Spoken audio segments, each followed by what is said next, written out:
ñun suñu waa kër jigéen ñi dañuy gàddu ndeer di mbalax ndeer wurambatañ cabax wurambatañ cabax wurambatañ cabax loolu jigéen dañ koy def te loolu ci góor la baaxoo nga gis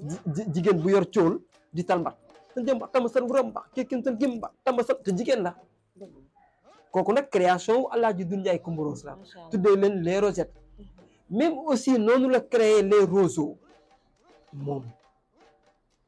nee na Mitterrand fay ko ba pare boole ko si ñaari Renault 25 Renault 25 période boobu moom la ministre France yi di dawal ah mu ñibbi àjjana nii dem ndeysaan dem ah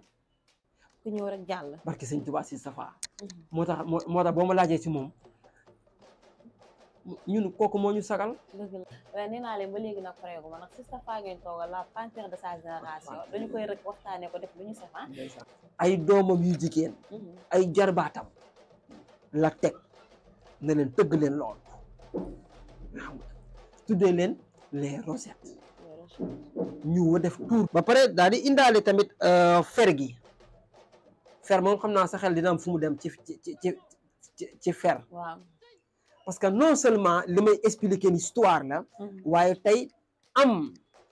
un fils de Ndiaye Coumba Rose di waxtaane la culture c'est pas facile aussi c'est important waay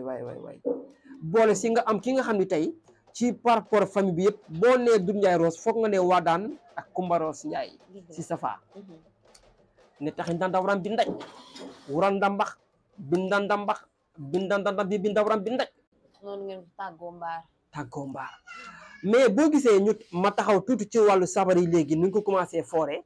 bien vrai que ne di nga am son bi